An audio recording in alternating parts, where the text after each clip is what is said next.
Bienvenue dans cette vidéo. Aujourd'hui, nous allons continuer notre série d'exercices sur la prise en main du logiciel MS Project. Alors, pour lancer MS Project rapidement, je vais dans le menu Démarrer. Partant de Windows, je tape Project et là, j'ai MS Project qui est là. Je clique dessus et voilà, le logiciel est lancé. À partir d'ici, j'ai différents modèles que je peux éventuellement utiliser, mais nous allons partir d'un nouveau projet tout vide comme ceci.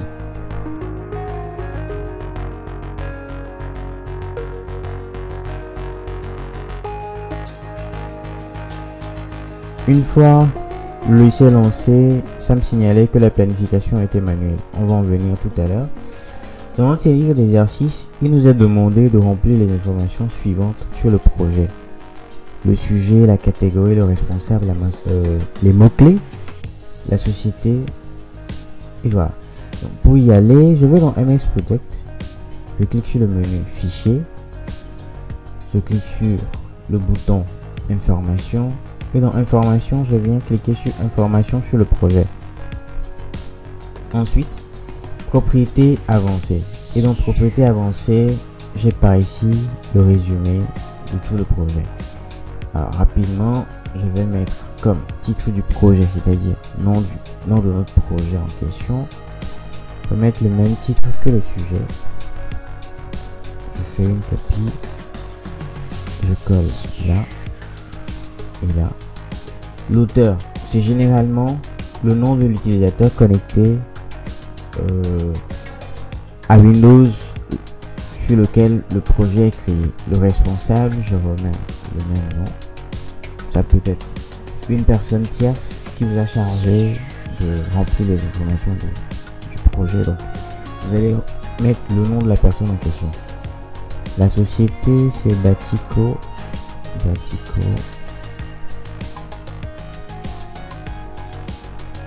Les mots-clés, voilà. Je copie et je colle également. La catégorie, c'est bâtiment. Alors, les mots-clés sont utiles lorsque nous sommes en train de travailler sur MS Project Server. Donc, la version serveur nous permet de rassembler globalement tous les projets de chaque département de l'entreprise, et chacun de ces projets-là, individuellement, ou plutôt, chacun de ces projets pris dans un ensemble servent la stratégie à long terme de l'entreprise. Alors, à partir des mots-clés, on peut rechercher tous les projets qui utilisent les mêmes terminologies, histoire de pouvoir les rassembler ou de les retrouver plus facilement. Une fois les informations sur le projet terminées, je vais passer au numéro 2, qui est une étape importante également de la planification. Après ça, je fais OK. Je retourne dans MS Project et là, au numéro 2, il m'a demandé de créer un calendrier nommé bâtiment. Alors, comment créer un calendrier dans MS Project? Je vais dans l'onglet Projet et je clique sur Modifier les horaires de travail ici, et j'ai cette interface là.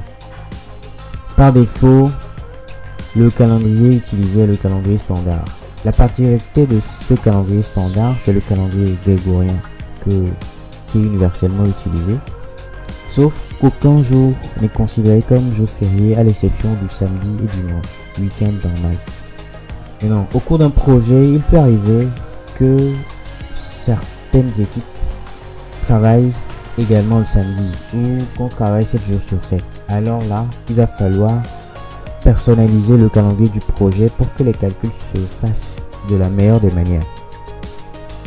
Alors, en règle de bonne pratique, ne faites pas les modifications du calendrier sur le calendrier standard, histoire que lorsque un autre nouveau projet va venir, que vous puissiez paramétrer ce calendrier là en fonction des contraintes de ce projet.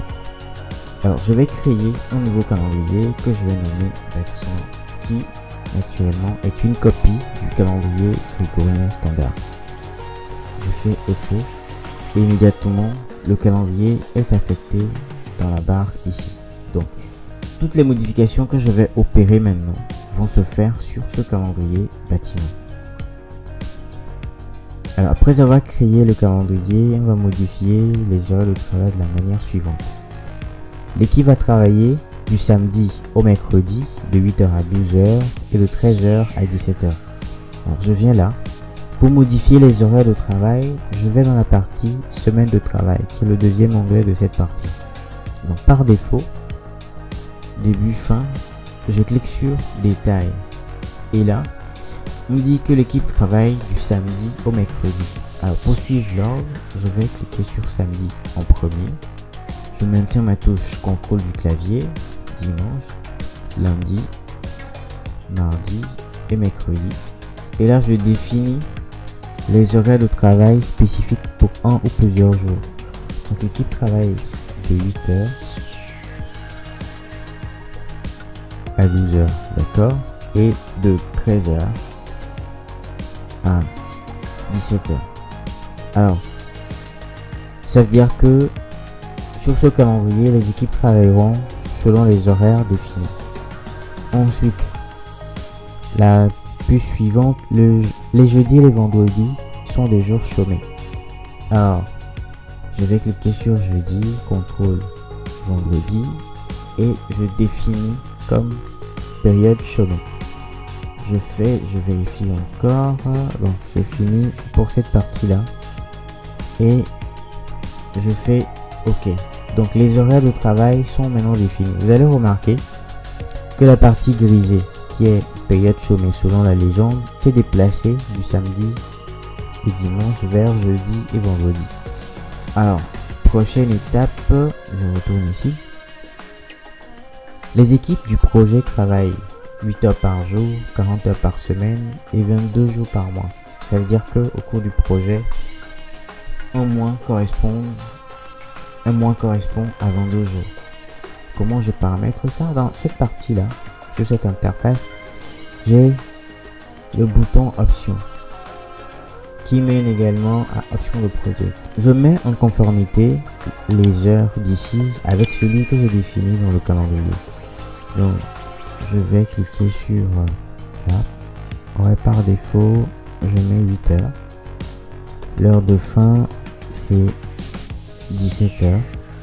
Les équipes travaillent 8 heures par jour, 40 heures par semaine et 22 jours par mois. OK. Je fais OK.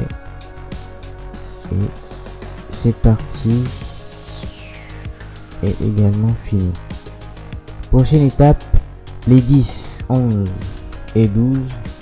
Non, les 10, 11, 12 et 30 janvier sont des jours fériés. Alors, je viens là.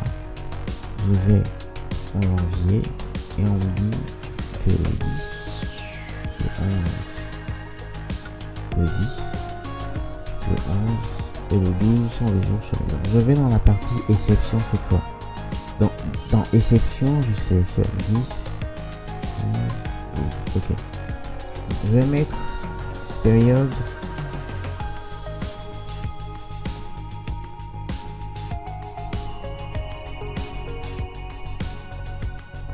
chômée 1 et ça débute du 10 au 12. Donc ça commence le 10 et se termine le 12. Donc immédiatement on voit, quand je clique sur une nouvelle date, jour d'exception. 10, 11 et 12 sont des jours d'exception. Et le 30 janvier également étant le jour d'exception. Donc ici je mets période chômée 2 qui commence le 30 et finit le 30. Alors en guise de surplus, un petit bonus par rapport à l'exercice, lorsque nous cliquons sur le bouton détail à partir de la partie du tableau exception, nous avons cette petite interface là qui nous permet de définir plusieurs occurrences de cette journée là.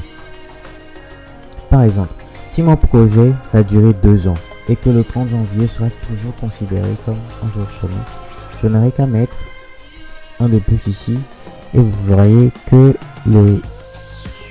30 janvier, ou plutôt ça finit le 31 janvier 2021, mais quand même que ces dates-là, on y est plutôt comme ceci, voilà. Et j'ai le dimanche 30 janvier 2022, qui est également considéré comme un jour chômé.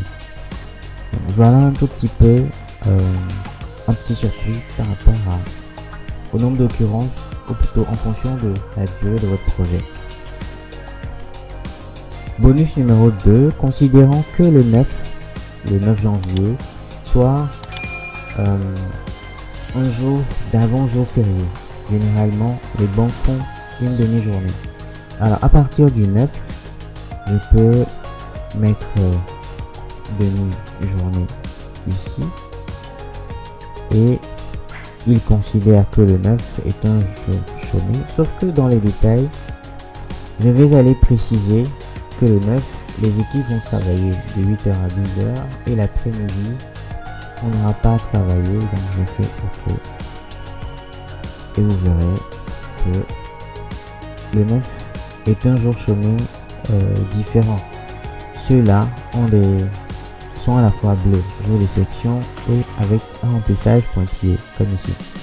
Alors que celui-ci n'a que le jour d'exception. Le jour là, le 9 en question, on travaillera sur une demi-journée. Je vais la supprimer pour rester conforme à l'exercice. Voilà le calendrier défini. Est-ce qu'on peut... Et bien sûr, le numéro 3 définit le 1er décembre comme la date de début du projet. Donc je vous remercie d'avoir suivi cette vidéo jusqu'au bout. Rendez-vous dans la prochaine vidéo pour la suite de l'exercice. Jusque là, portez-vous bien. Ciao, ciao.